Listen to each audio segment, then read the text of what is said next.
Weaving at Wohelo in one of the most beautiful studios on the face of the earth. Here's a quick overview tour. This is definitely a shoes-on studio.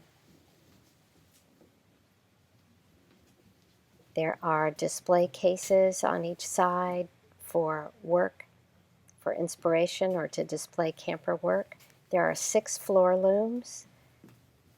In the corner, you'll find all the fabric and yarn storage, your warping tool. This is the counselor's area, communal table. This is the yarn dispenser, and there are ankle looms. So COVID is on the mind. Here are some things I think might be issues. So sharing scissors will be a problem initially. So I would suggest keeping 1 or 2 pairs of scissors for yourself, a small pair at each loom that I'm sending up, and we're trying to get you letter opening blades. The shuttles will also have to be cleaned between weavers. And we don't know a lot about wooden surfaces. They're probably not that big a deal, but I would say between weavers every 3 or 4 days, a new weaver, things should be wiped down for them. I had fun with these graphics. And I would say that the belt looms are going to be carried around camp, so they definitely need to be cleaned between weavers. You've got some shuttles, and you can come up with a system to keep track of those. There's a drawer that has these cord looms. They will also need to be wiped down between kiddos. Let's get to the broken strings. I have new glasses and I definitely broke a couple of threads. So loom 2 that you noticed and loom 6 have broken threads, which I caught in time. Here's how to deal with them. The cone hangs there. It's just got a slip knot on the top. When it's time to move it up, just undo the slip knot, uncurl a little bit of thread till it looks like it won't touch the floor. Make a loop, and that thread on top gets turned towards the cone, and you just loop it around. It's kind of a slip knot, and it should hang right back down with enough tension to keep it fine. Please encourage campers to report broken strings. Here's a studio overview. Fabric and yarn storage. There are big crates in the corner that are mouse-proof. They each contain different kinds of fabric. Organize these however you would like to. They get messy. We've tried to do it by color. Then there are some different fabrics to use. These big rolls are called mill ends. They're wonderful to use for rug weaving. And in the same box, you'll find the spools for warping the looms, and we treat that stuff like gold, so don't let the kids use that. I've left plenty of scraps hanging around that they can use. Likewise, this cardboard that's in the corner fits the loom perfectly, so it shouldn't be used for anything else. Warping tool is just a big fascinating thing. Kids will be curious about it. We ask them not to touch it, and it is used to warp the looms. It was built by Ernie Knight, and it is an amazing time saver. Behind that are used up cones and oil. I got into trouble using the oil, so I don't recommend it. There's a stencil if someone wants to stencil a rug, and even some paint to do that with. You'll find a box of stuffing next to the desk, and this is your area, so please feel free to restrict that from kids as much as you want. The sewing machine, I recommend Ann Hutchinson for help with that. And of course your kit here with all of your notions. I like to keep boxes that I don't want campers getting into near my workstation. This box is for wintering over the samples that are in the display case, but it also has thread for you in there. These benches are wonderful. They've been here forever. Here's a quick tour of what's inside. This trunk has plastic bags for things are at the end of the season. Looks like it has some nice backing fabric in it. This box has been part of the weaving house forever, so we're sentimental about it. And I don't know what else is in here. Some petals and stuff. Anyway, the second box looks like it has more fabric for making rugs, so feel free to go through that. Here's Anne's amazing yarn dispenser. It's kind of intuitive. It'll be the bane of your existence because kids will just leave everything hanging. I'm hoping to find you a couple of these letter openers to mount on the side so kids don't have to handle scissors. And I'm hoping to get you a pair of scissors for each loom to clean in between weavers. This little area is precious. These are all the cranks that fit only those looms, so those should be handled with care.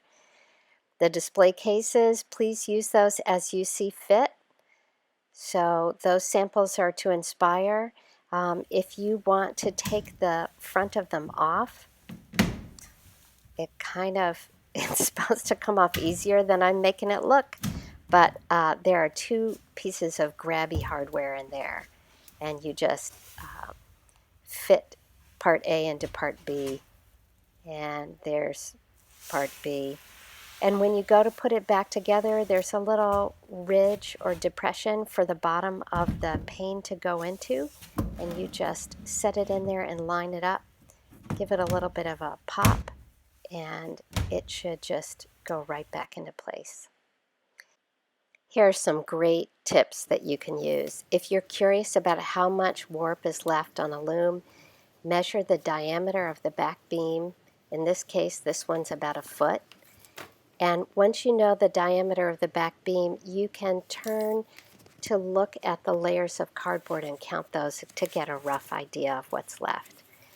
Very strong emphasis on labeling work with a name and what the work is as the campers go, because when you cut all that off, it's going to be so invaluable. If any campers ask about this, it's just a way to show them that you don't have to do pattern the whole time. Selvages or edges take practice, so just observe that shuttle goes through the shed. You try not to hook the edges of that shuttle on any of the warp threads on the way across. This is a crude video done one-handed with the camera in the other hand. But people who are new to weaving tend to pull the weft thread a little too tight. See how it bunched up there? And it's just important to remember to pull it out a little bit, then change the treadling to the next pattern sequence, and then pull the beater bar. The question I get asked most frequently is, how do I deal with all these knots that come through? It's going to happen. You can't really weave a piece through it, but here's how we handle it. The knots are going to want to come forward and go through all those little heddles. And as you can see from this film, we're just kind of padding and roughing. You don't need to be too careful, just to try to coax them through those little wire heddles. And you can crank a little bit and then go back in and wiggle them some more. This is a really important time to keep your eye on broken strings. One of them's bound to break, and the manual can show you a great way for fixing them. It's just one of those things you do where you're sure that you're going to break the whole loom, and you're not. It's just a little harrowing the first time you go through it. So my husband and I look like we've gotten them through the heddles, and we're going to crank it forward a little bit more. And now, of course, we're going to have to deal with the reed, and that's even easier than the heddles. And so the reed will go back, it meets resistance, and I just keep pushing them back and forth, and they eventually all pop through, and then you'll want to crank them down out of the way. So here are some profiles of each loom for you. This is loom 1. It's a little bit older than the others. It's having trouble with its break, but not bad trouble. I don't think it's going to be a big problem. I put a lot of warp on because this one's been kind of popular, and if you're ever having trouble with the break, I think it's pretty easy to figure out how it works down here, and you can come in by hand and loosen it up if you want to. It doesn't cooperate once every 4 or 5 days, and then it's happy again. This loom is just set up for treadles 1, 2, 3, and 4, and campers will use them together. You always press down 2 at a time. This loom does not have these treadles set up to do plain weave. You could try doing that if you wanted to. This is a counterbalance loom. So sometimes when the petals go up and down, they won't necessarily be even. And here's your shed for this one. Not looking so bad. This one is a loom that has 3 possibilities of pattern, and the most difficult one is a wonderful challenge. So I would encourage campers to try that. Here's loom 2. We've put Gothic cross on this loom, so you'll see the pattern. Any of these patterns can be played around with. Students can make up their own patterns if they want to. As far as I know, this loom is not a troublemaker. I'll tell you where this loom's a little strange. It's also a counterbalance loom. It has these little pulleys on it. The treadles are wild. There's 1, 2, 3, and 4. They're never even on the floor. I've seen a lot of campers just take their shoes off and wrap their toes around them. You will never get a very clear shed. Let's look at what we've got. So see how they never quite separate as neatly as they could? And that's due to a whole bunch of things. She's an old lady, so this is what you get.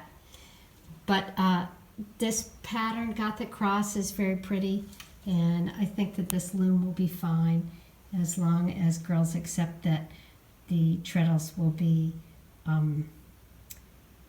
interesting. Here's loom 3. It's got a sweet twill pattern on it. As a matter of fact, the pattern for 3 is just a zigzag that goes back and forth. This pattern is a jack loom, and I think it's going to perform well for you. I'm not remembering any problems with the break. You can see that it's not very easy to crank, but I don't think there's anything you're going to need to crank this summer. If for any reason your brakes start to behave strangely, always just follow the cord up, and you can kind of trace through the back and figure out what's what. And as far as the treadling goes on this loom, 1, 2, 3, 4, and then this will do 1 and 2 together, and this will do 3 and 4 together. This shed is narrow, and it'll be fine, but just a little narrow. Loom 3. Here's something I'm remembering about loom 3. For some reason, the beater bar is a little heavy-handed on the left side. I just encourage campers to remember to put their hand in the middle of the bar as they go. And in this case, for loom 3, if they want to hold it a little bit further to the right, sometimes that helps the situation on the left. So this is loom 4, and it's a Harrisville loom. Loom 4 has some idiosyncrasies, and the biggest problem with it is the break. And we've had a couple of different people with engineering backgrounds look at the break, and it's just a pain in the butt. The way campers will feel this is they'll be weaving along, and suddenly their material will feel very loose, and all they have to do is take some crank and just tighten it a little bit. You don't want it a lot tight, but just a little bit. I wish that there was an easy fix for this, but we've been after this loom for years, and that's just the long and the short of it. And that's one of the reasons why I didn't put extra warp on it, because sometimes it's just a loom that doesn't work out for everybody. Some people, but not everybody. We consider this Loom 5. This is an absolutely beautiful loom. It's like the Cadillac of all looms that we have here. We are coming up to the last of what I've been calling this rainbow warp. There are critters in the wintertime who love something about the red dye. So the orange and the red and the purple have been pretty well chewed on. I managed to repair the front end enough to make it work. Here's the somber news about this. Encourage people to come and make a rug, but know this.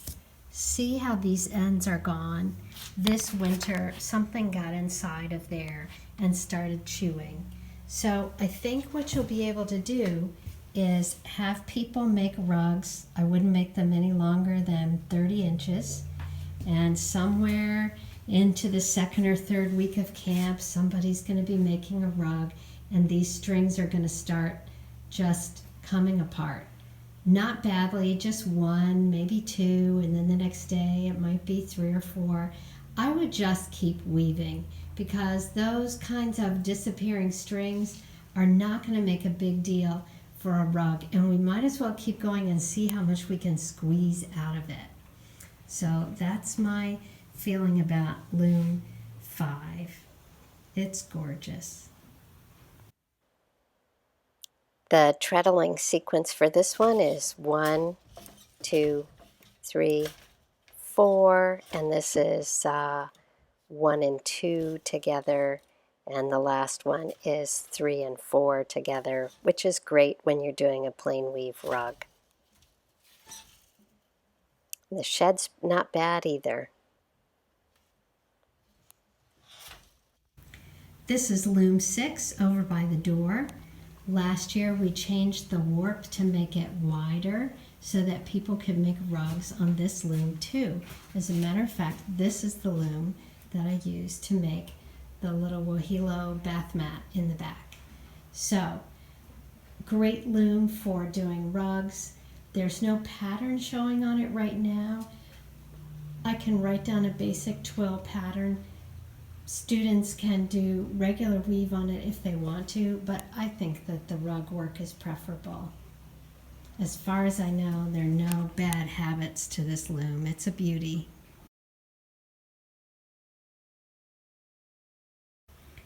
This Loom 6, the treadles are set up slightly differently than the other ones. That's 1, 2, 3, 4, and I believe this pedal is 1 and 2, and this pedal is 3 and 4 together. 7 days or so from the last day of camp, you'll want to cut the fabric off of the loom. I wish I had a dramatic picture of that, but I don't. You definitely want to tie the beater bar to the frame of the loom so that nothing comes undone, and then cut a few inches above the fabric and leave a good 12 or 14 inches hanging. Here's a video showing you how I tend to that, which I do right away so that that beater bar doesn't come forward and the whole thing come unthreaded. I just grab a hunk, I give it a little twist, and I tie a slip knot.